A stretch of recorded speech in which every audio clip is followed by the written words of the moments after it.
Hello नमस्कार शुभ सकाळ मंडळी, कसे आहात? मजेत ना? मी पण मजेत आहे आणि घेऊन आली आहे तुमच्यासाठी ठरलं तर मगचा 5 मार्चचा एपिसोडचा रिव्ह्यू. चला तर मग आज काय झालं माहिती आहे का? चला सांगते. सुरुवात होते, कल्पनाताई त्यांच्या रूममध्ये बसलेल्या असतात आणि काहीतरी वाचत असतात. आता सायली तिकडे येते. सायली जरा अस्वस्थ आहे आज, कारण अर्जुन घरी आलेला नाही आहे.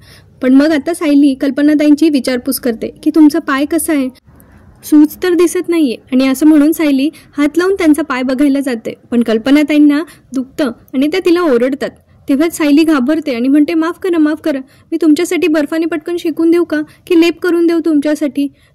पण मग पुन्हा कल्पनाताई तिच्याकडे रागत बघतात लेपचं नाव काढल्यावर. तेव्हा सायली म्हणते, नको नको, विमलताई आणतील तुमच्यासाठी लेप करून, की मग अश्विन भाऊजी आल्यावर तुम्हाला गोळ्याच देतील. मी एक काम करते, मी अश्विन भाऊजींनाच फोन करते. आता ती एवढी गोंधळलेली बघून कल्पनाताई तिला म्हणतात, तू आधी तुझा हा गोंधळ थांबव आणि सारखी सारखी इथे येऊ नको, मला पुन्हा पुन्हा तुझं तोंड दाखवू नकोस. तर सायलीला एवढं टॉर्चर केल्यावर बिचारी तरी ऐकून घेते. पण मग पुढे त्या म्हणतात की माणसाने दुसऱ्याची मदत तेव्हाच करावी जेव्हा त्याचं स्वतःचं चित्त थाऱ्यावर असेल. आता 2 मिनिटं सायली त्यांच्याकडे बघतच राहते आणि म्हणते, आईंना कसं कळलं माझ्या मनातलं? अथर्व विचारे सापडत नाहीये म्हणून सायली खरंच खूप अस्वस्थ आहे. पण आता ती बोलणार तरी कोणाशी असा प्रश्न आहे. आता कल्पना ते तिला म्हणतात, अगं जा तुझ्या रूममध्ये जाऊन बैस, आता इथे नको थांबू. सायली म्हणते, ठीक आहे मी जाते, पण तुम्हाला काही लागलं तर सांगा आणि काळजी घ्या. तर सायली तिथून निघून जाते. पुढच्या सीनमध्ये आपण बघतो की अर्जुन आणि चैतन्य अजून रत्नागिरीच्या दिशेने आहे आणि अथर्वचा पत्ता काही त्यांना अजून लागलेला नाही आहे. इथे अर्जुन जरा आता पॅनिक होतो, कारण आता त्यांच्याकडे जेमतेम 12 तास पण शिल्लक नाही आहेत. उद्या सकाळी 10 वाजता अथर्वला त्यांना कोर्टात हजर करायचं आहे, पण अजूनही अथर्व सापडलेला नाही आहे. तर चैतन्य अर्जुनला जरा धीर देत म्हणतो की मान्य आहे मला की जर अथर्व नाही सापडला उद्या 10च्या आत तर आपली सगळी मेहनत वाया जाईल, पण तू आता पॅनिक होऊ नको, आपण करेक्ट रूटवर असणार आहे आणि सापडेल आपल्याला अथर्व, डोंट वरी.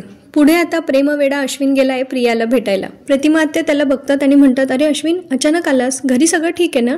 तो म्हणतो, हो सगळं ठीक आहे, मी आता ॲक्च्युली घरीच जात होतो, पण वाटलं की जाता जाता तन्वीला 5 मिनिटं भेटून जाऊ. तो पुढे विचारतो, तन्वी ठीक आहे ना? प्रतिमा आत्या म्हणतात, हो ठीक आहे. त्यांना जर आता शंका वाटते, हा असं का विचारतोय, कारण ती तर दिवसभर खाऊन पिऊन मजेत आहे. अश्विन सांगतो की मी दिवसभरात तिला बरेच कॉल केले, पण तिने माझे फोन काही घेतले नाही. आय होप ती तुझ्याशी सगळं काही शेअर करत असेल, पण आईवडिलांशी सगळंच नाही ना बोलतायत.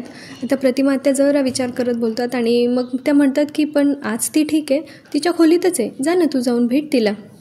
तर अश्विन तिथे तिला भेटायला जाणार असतो, तेवढ्यात प्रिया त्या दोघांचं बोलणं ऐकून घेते आणि ती म्हणते, हा रिकामा कशाला आलाय आता इथे, आता नवीन नाटक सुरू करावं लागेल. आणि ती पुन्हा तिकडून कल्टी मारते आणि तिच्या रूमकडे जाते. आणि गेल्यानंतर त्या रूममधून ती जरा डोळ्याला पाणी वगैरे लावून ॲक्टिंग करत असते. पुढे ती सरळ ब्लँकेट घेऊन झोपून जाते. आता अश्विन तिच्या दारावर नॉक करतो, रूमच्या डोअरवर 2-3 वेळा नॉक करतो. तन्वी तन्वी म्हणून आवाज देतो, पण तन्वी काही त्याला रिप्लाय देत नाही. म्हणून अश्विन डायरेक्ट आतमध्ये येतो. तर तो बघतो की तन्वी ब्लँकेट घेऊन झोपली आहे आणि ती रडत असते, करत असते. सायली पुन्हा पुन्हा त्यात चिंतेत आहे की अर्जुनला अथर्व विचारे सापडला असेल की नाही, म्हणून ती त्याला पुन्हा कॉल करते. पण अर्जुन तिच्या फोनकडे आता दुर्लक्ष करतो, कारण तिला दुखवायचं नाही आहे म्हणून तिचा फोन तो उचलत नाही आहे. पण चैतन्य म्हणतो, अरे सायली वहिनींचा फोन आहे, उचल ना. तर अर्जुन म्हणतो की मी आता जर मला अथर्व विचारे नाही सापडला ना, तर मी माझं तोंड आता सायलीला दाखवू पण नाही शकत. पुढे अर्जुन चैतन्याला सांगतो की तू आता परत एकदा अथर्वला फोन करून बघ. चैतन्य त्याचा फोन बघतो तर त्याची बॅटरी संपलेली असते. मग चैतन्य म्हणतो, अरे माझा फोन तर डेड झाला आहे. आता अर्जुन म्हणतो, जर मिसेस सायली मला फोन करत राहिले ना परत तर माझा पण फोन डेड होईल आणि गाडीत एक्स्ट्रा चार्जिंग कॉर्ड पण नाही आहे. अर्जुनची अस्वस्थता आता वाढायला लागली आहे. तो म्हणतो, जर आता हे नाही सापडलं ना अथर्व विचारे उद्या सकाळपर्यंत, तर मधुभाऊंना आणि त्या विचारानेच त्याचा जीव कासावीस होतो की मधुभाऊंना उद्या पुन्हा जेलला जायला लागू शकतं जर अथर्व विचारे नाही सापडलं तर. आता त्याच्या पुढच्या सीनमध्ये आपल्याला प्रियाचा सीन कंटिन्यू बघावाच लागतो. अश्विन प्रियाला समजावत असतो की दादाने तुझ्यासोबत जे काही केलंय तू ते किती मनाला लावून घेणार आहेस, बस ना आता. तर प्रिया म्हणते, मी काय करू रे अश्विन, अजून 2दा लग्न मोडलेल्या मुलीकडे लोक कुठल्या नजरेने बघतात, किती वाईट नजरेने बघतात. अश्विन म्हणतो, आपण अशा बॅकवर्ड लोकांचा विचार नाही करायचा. पण मग प्रिया म्हणते, पण मला तर माहिती आहे ना की मी एकटी आहे, हे मी कसं विसरू? माझ्या आजूबाजू सगळे जोडपी येत रे, आई बाबा, काका काकू, मामा मामी. आता या प्रियाला अभ्यास नाही आहे का, करिअर नाही आहे का? नाही, हिला जोडपंच बनवून राहायचं आहे फक्त. त्या जोडप्यांमध्ये ती एक नाव अर्जुन सायलीचं पण घेते आणि मग म्हणते माझी साथ कुणीच देणार नाहीये आणि तिला उत्तर अपेक्षित असतं अश्विनकडून की मी आहे ना, मी देईल ना तुझी साथ. पण अश्विन काही अजून तसा बोललेला नाहीये. अश्विन फक्त एवढंच म्हणतो, तन्वी प्लीज आता रडू नकोस. पण तन्वी आता त्याला पुन्हा सांगते, सांग ना मरेपर्यंत माझी साथ कोण देणार आहे, कोण आहे या जगात माझी साथ कोण देणार आहे. तर अश्विन अजूनही काही बोलत नाही. म्हटल्यावर प्रिया त्याला म्हणत असते, माठ बोल ना, मी असं. पण अश्विन काही म्हणत नाही. तेवढ्यात तिथे प्रतिमा आत्या येतात कॉफी घेऊन अश्विनसाठी. आता झालं, प्रियाला पुन्हा प्रतिमाचा राग येतो आणि ती तिच्या नेहमीचा डायलॉग मारते, हा अर्धा मेंदू पुन्हा नेहमीप्रमाणे नको तिथे टपकला. प्रतिमा आत्या म्हणतात, घे अश्विन कॉफी घे. पण अश्विन म्हणतो, नाही, मी खरं तर 5 मिनिटासाठी आलो होतो, मला ऑलरेडी उशीर झाला आहे आणि आज घरी लवकर जायचं होतं, तर आता कॉफी वगैरे राहू देत, मी निघतो आता. आणि असं म्हणून अश्विन तिकडून जायला निघतो. या दोघांचं काहीतरी चाललं आहे का अशी शंका आता प्रतिमा आत्याच्या मनात आली आहे, किंवा प्रिया त्याला आता जाळ्यात अडकवते का असं पण प्रतिमा आत्याला वाटू शकतं. त्या सतर्क होऊ शकतात असं मला वाटतंय. पुढच्या सीनमध्ये कल्पनाताई, प्रतापराव आणि विमल हे तिघं जिन्यावरून येत असतात. कल्पनाताईंच्या पायाला लागलंय त्यामुळे ते दोघं त्यांना जिन्यावरून उतरण्यासाठी मदत करत असतात. आता प्रतापराव म्हणतात, प्रताप नाव माझं आहे आणि तू कसले प्रताप करून ठेवलेत. आता ते सगळे मिळून डायनिंग टेबलवर बसतात. विमलताई त्या दोघांना खाण्यासाठी वगैरे आणत असतात. तेवढ्यात त्यांचं लक्ष जातं की सायली अस्वस्थ आहे आणि ते दोघं तिच्याकडे बघून विचार करत असतात, काय झालं असेल हो, अर्जुनशी बोलायचं का. पण मग प्रतापराव म्हणतात, मी मगाशी आलो ना तेव्हा सायली तिचा फोनच बघत होती, तेव्हापासून ती मला अस्वस्थच दिसते, मग आपण अर्जुनशी बोलूयात का ह्या विषयावर. पण कल्पनाताई म्हणतात, अर्जुन नाही आलाय अजून घरी. पण प्रतापराव कल्पनाताईला धीर देत म्हणतात की काही घडलं नसेल काळजी करण्यासारखं, तू जेवून घे. सायली मात्र अजूनही अस्वस्थ आहे. आता दुसरीकडे प्रतिमा आत्या अश्विनशी बोलत असतात की तू एवढ्या काळजीने तन्वीची विचारपूस करायला आलाय म्हणून तुला विचारते की तन्वी ना, अरे हल्ली खूप विचित्र वागते, म्हणजे कुणावरही पटकन रागवते, हातातली वस्तू फेकते, खूप जोरात चिडते, ओरडते आणि नंतर काही घडलंच नाही असं समजून माफी पण मागायला येते, म्हणजे का होत असेल असं. तेव्हा अश्विन प्रतिमा आत्याला सांगतो की खरं तर आता तूच तिला समजून घ्यायला पाहिजे प्रतिमा आत्या. तन्वी सध्या ज्याच्यातून जाते ना त्याच्यामुळे ते तिच्यासोबत जे घडलंय ना ते विसरणं एवढं सोपं नाहीये अगं. अश्विन पुढे म्हणतो की ती वरवर दिसत असली ना पण तसं नाहीये, ती आतून खूप दुःखी आहे आणि म्हणून तिला असे मूड स्विंग्स होतात. पण प्रतिमा आत्या म्हणतात, पण ती हे सगळं विसरण्याचा प्रयत्न करताना पण दिसत नाहीये रे. तर अश्विन म्हणतो की मग म्हणूनच तू तिला जास्त समजून घ्यायला हवं आणि आपण तिला आता वेळ देऊया आणि ह्या सगळ्यात तू तिच्या बरोबर आहे असं तिला वाटायला हवं, तू तिची साथ द्यायला हवीस, तू तिचा विचार करायला हवास. तेव्हा प्रतिमा आत्या म्हणतात, मी तिचाच विचार केला म्हणून तर तिला आयुष्यभराचं दुःख नको व्हायला म्हणून तर हे सगळं केलं ना. अश्विनला पण हे पटतं आणि तो म्हणतो, म्हणून तर आपण सगळे मिळून तिची काळजी घेऊया आणि होईल सगळं ठीक असं म्हणून तो प्रतिमा आत्याला आता धीर देतो. प्रतिमा आत्या अश्विनला जेवणासाठी आग्रह करतात, मात्र उशीर होतोय असं म्हणून तो तिथून निघून जातो. त्यानंतर आता पुढे आपल्याला अश्विन आणि चैतन्य पुन्हा जगभ्रमंती करताना दिसत आहेत. ते केव्हापासून अजून रत्नागिरीला पोहोचलेच नाहीयेत. अर्जुन जबरदस्त पॅनिक झालाय बिचारा. आता तो चैतन्याला म्हणतोय, बघ मिस्टर कदमांचा काही अपडेट आहे का बघ. तर चैतन्य सांगतो की माझा फोन डेड झालाय. अर्जुन म्हणतो माझा फोन घे आणि बघ मिस्टर कदमांना फोन लावून बघ. पण मग चैतन्याच्या लक्षात येतं की अर्जुनची बॅटरी पण आता 1% आहे आणि तोही कधी पण बंद पडू शकतो. आता ते दोघं सापडलेत अडचणीत. इकडे आता प्रिया रविराज सरांची वाट बघते कारण तिला अजून त्यांचे कान भरायचे प्रतिमाबद्दल. तर ती म्हणते, मी केव्हापासून इथे माचीस घेऊन उभी आहे पण शेकोटीच गायब आहे. म्हणजे शेकोटी म्हणजे रविराज सर. आता तिला आग लावायची आहे. आता रविराज सर आल्या ती असं दाखवते जसं तिचं लक्षच नव्हतं आणि ती रडण्याची वगैरे ॲक्टिंग ज्याच्यात ती खूप माहीर आहे ती दाखवत असते. आता रविराज आल्या तिला कॅज्युअली विचारतात, काय तन्वी काय चाललंय. पण ती काहीच बोलत नाही. ती म्हणते, बाबा तुम्ही कधी आलात, माझं तर लक्षच नव्हतं. आता त्यांना वाटतं तन्वी जरा डिस्टर्ब आहे म्हणून ते जाऊन तन्वीची विचारपूस करतात आणि तिला विचारतात की काय झालंय बाळा. ती म्हणते, जाऊ द्या ना बाबा, उगाच तुम्ही ऐकलं तर तुम्हाला त्रास होईल. त्यावर रविराज म्हणतात, हे बघ माझं मन जपण्यासाठी स्वतःचं दुःख उगाच वाढवू नकोस, काय झालंय सांग बरं.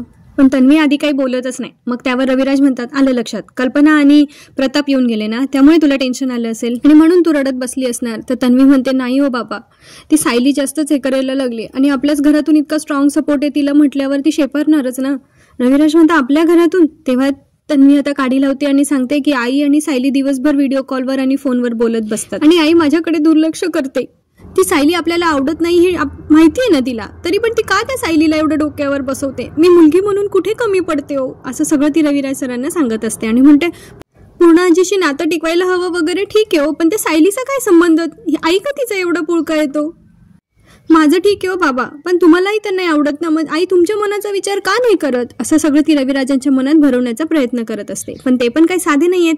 मग ते म्हणतात, बघ प्रतिमाने मुद्दाम दुर्लक्ष नसेल केलं तुझ्याकडे, मी बोलतो तिच्याशी. आता तन्वीचं मन ठेवण्यासाठी एवढं तर त्यांना बोलावंच लागेल. पुढे ते तन्वीला सांगतात, तू आता आराम कर, झोप, उद्या सकाळी आपल्याला कोर्टात जायचंय. आता ते तिथून गेल्यानंतर मग प्रिया स्वतःशीच खुश होत असते की मी कसं रविराजांना गुंडाळलंय, घोळ्यात घेतलंय वगैरे असं. आता दुसरीकडे इथे सायली अजून बिचारी अर्जुनची वाटच बघते. ती दाराकडे डोळे लावूनच बसली आहे, पण अजून काय अर्जुनचा फोनही लागत नाही. मगासपासून तिला असं वाटतं की मगासपासून रिंग तरी जात होती, पण आता ते पण नाही होते, फोन अगदीच बंद झालाय. आता सायलीला काळजी वाटते, पण इकडे कल्पनाताईंना पण झोप लागत नाहीये. आता प्रतापराव म्हणतात, काय झालं, तुझा पाय दुखतोय का? तर त्या म्हणतात की नाही, मला अर्जुनची काळजी वाटते, तो अजून पण घरी आलेला नाहीये. मग प्रतापराव म्हणतात, मग फोन करून बघ, पण त्यांचा फोनही बंद आहे अर्जुनचा. आणि मग आता कल्पनाताईंना जास्तच काळजी वाटायला लागली आहे की एवढा वेळ तो कधी बाहेर राहत नाही आणि त्याचं काम पण असं आहे की त्याचा सतत गुन्हेगारांशी संबंध येत असतो. तर आता करायचं काय, अर्जुनचा फोन नाही लागत आहे तर मग आता अर्जुनबद्दल माहिती देऊ शकेल अशी एकच व्यक्ती आहे आपल्याकडे, ती म्हणजे सायली. तर मग आता ह्या दोघांनाही असं वाटतं सायलीशी बोलावं का आता. मग प्रतापराव म्हणतात, ठीक आहे, मी बघतो खाली अर्जुन आलाय का, सायली असेल तर मग तिच्याशी बोलून बघतो, जर गरज पडलीच तर मी तिच्याशी बोलतो, असं ते म्हणतात. मुलाची काळजी तर वाटते, पण तरी त्यांना राग सोडायचा नाहीये. आता प्रतापराव खाली जातात, ते थोडा वेळ पाणी वगैरे घेतात आणि मग विचार करत असतात सायलीला बोलू की नको, तिला विचारू की नको. कल्पनाताईंनाही काही राहवत नाही रूममध्ये बसल्या बसल्या, त्या पण वरून त्यांना इशारे करत असतात, बोला ना तिच्याशी, बोला ना तिच्याशी. पण ते काय, त्यांची हिंमत होत नसते तिच्याशी बोलायची. शेवटी कल्पनाताई त्यांचा लंगडत पाय खाली घेऊन येतात आणि मग ते दोघे आता विचार करतात बोलावं. आणि आता पुढच्या सीनमध्ये रविराज पुन्हा प्रतिमाकडे आलेले असतात आणि प्रतिमाला कळतं की ते जरा अपसेट आहे आणि त्यांना काहीतरी बोलायचं आहे माझ्याशी. रविराज म्हणतात, हो मला तुझ्याशी बोलायचं आहे, जरा बस ना. आणि मग ते सांगत असतात की तुला माहिती आहे तन्वीची सध्या परिस्थिती कशी आहे, आपण तिच्या मनाचा विचार करायला हवा.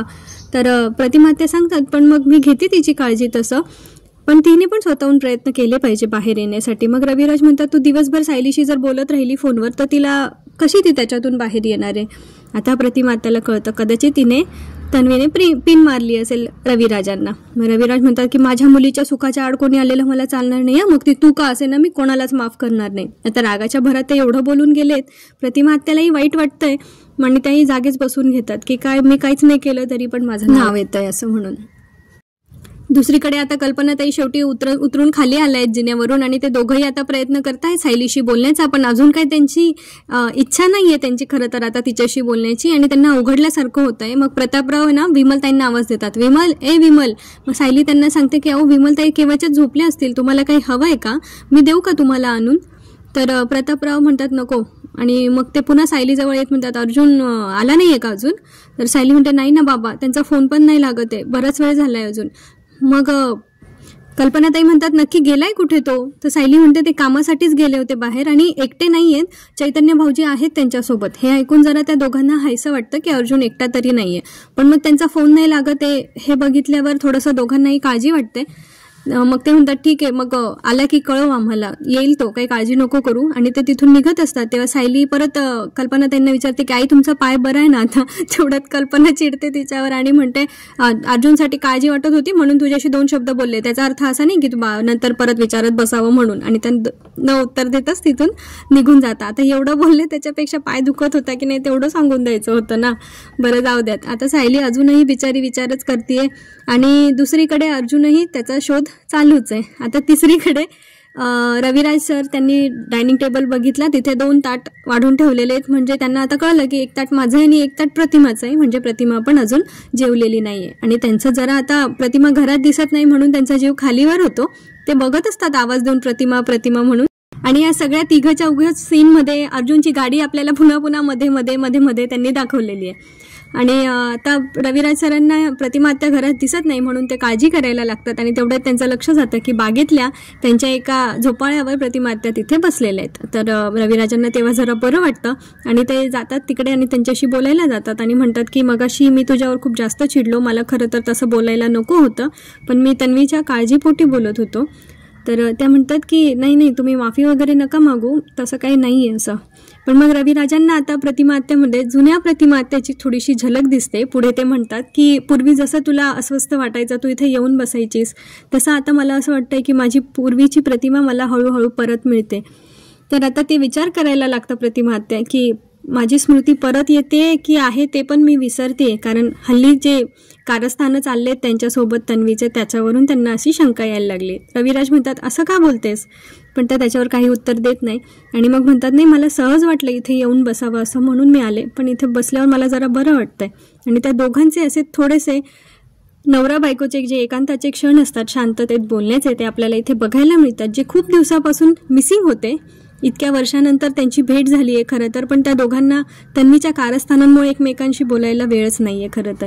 पुढे रविराज प्रतिमात्यांना सांगतात की मगाशी तू दिसली नाही ना तेव्हा मी फार अस्वस्थ झालो होतो ग, मला पुन्हा तुला गमवायचं नाही आहे आता. आज संपूर्ण भागात त्यांनी आपल्याला अर्जुन आणि सायलीची तगमग तेवढी दाखवली आहे आणि बाकी मध्ये मध्ये हे सपोर्टिंग ॲक्टर्स थोडे थोडे दाखवले, प्रत्येकाची थोडी थोडी स्टोरी पुढे सरकताना. आता प्रियाचा कपटीपणा किती दिवसानंतर समोर येईल ते काय माहिती, किती 6 महिने लागतात की वर्ष लागतात त्या गोष्टींना, तोपर्यंत आपली सिरियल तर चालू राहणार आहे. सायली बिचारीची तगमग आता काय मला बघवत नाही आणि ती आता दाराकडे डोळे लावूनच बसली आहे की अर्जुन कधी परत येईल आणि त्याचं आता काय झालं असेल, त्याला अथर्व सापडला असेल की नाही.